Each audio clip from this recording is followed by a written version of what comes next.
दरअसल भारत अपने अलग अलग हथियारों को दुनिया के हर देश को पहुंचाना चाह रहा है, लेकिन चीन के पड़ोसी अगर भारत से कोई खास हथियार मांगते हैं तो ये भारत के लिए बहुत ही फायदेमंद है, क्योंकि दुश्मन का दुश्मन दोस्त होता है। अब फिलीपींस इसी रास्ते पर चल चुका है। फिलीपींस और भारत के बीच $मिलियन के समझौते हो चुके हैं ब्रह्मोस को लेकर। यहाँ तक कि 2 समझौते हो गए हैं, लेकिन अब फिलीपींस ने 2 सवाल कर दिए हैं और ये 2 सवाल भारत के लिए क्या मुश्किल खड़ी कर सकते हैं। पहला सवाल सचमुच महत्वपूर्ण है, क्योंकि इस वक्त हम लोग देख रहे हैं रूस के ऊपर प्रतिबंध पे प्रतिबंध लगाया जा रहा है अमेरिका के द्वारा और वेस्टर्न देशों के द्वारा। ऐसे में सवाल उठता है कि ब्रह्मोस रूस और भारत दोनों ने मिलकर बनाया है, तो फिर क्या रूस के ऊपर लगे हुए प्रतिबंधों का असर पड़ेगा इस पर। और अगर पैसे देने की बात आई तो फिलीपींस फिर पैसा कैसे देगा? क्या ये फिलीपींस रूस को पैसा देगा और फिर जो भारत की हिस्सेदारी बनती है वो भारत को देगा? वहीं दूसरी तरफ फिलीपींस के मन में और भी सवाल आने लगे हैं कि भारत ने जो मिस फायर कर दिया ब्रह्मोस पाकिस्तान के ऊपर, इससे कई तरह के प्रश्न उठे हैं कि ये मिस फायर क्यों हुआ, कैसे हुआ।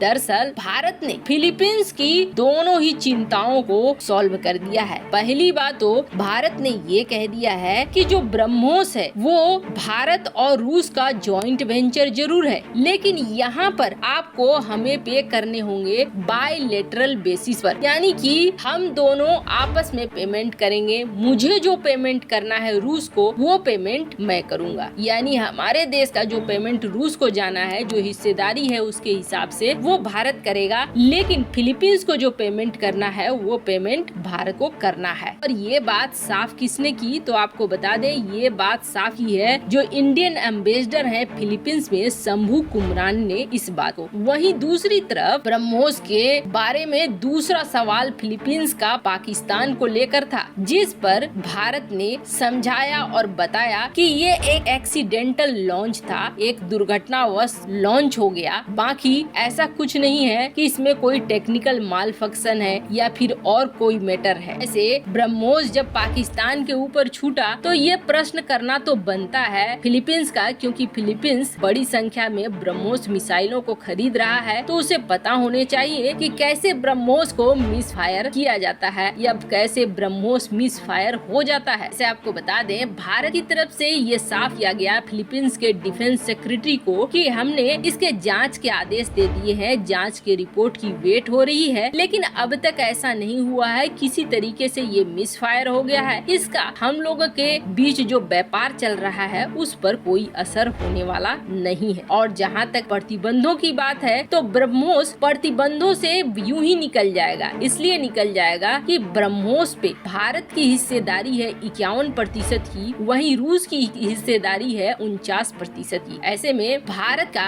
इस पे ज्यादा हक बनता है, इस लिहाज से ये प्रतिबंध से बाहर होना चाहिए। लेकिन आपको बता दें, अमेरिका की नजर भारत के हर डील पर है। हाँ, भले अभी अमेरिका ऐसी कोई हरकत नहीं करेगा, क्योंकि चीन ने ये धमकी दे दी है कि दूसरा यूक्रेन जैसा युद्ध यहाँ एशिया में भी हो सकता है। ऐसे आपको क्या लगता है, क्या अमेरिका ब्रह्मोस डील में किसी तरह के पंगे डालने की कोशिश करेगा? कमेंट कर अपनी राय जरूर बताएं। जल्द मिलते हैं अगले वीडियो में नई खबर के साथ।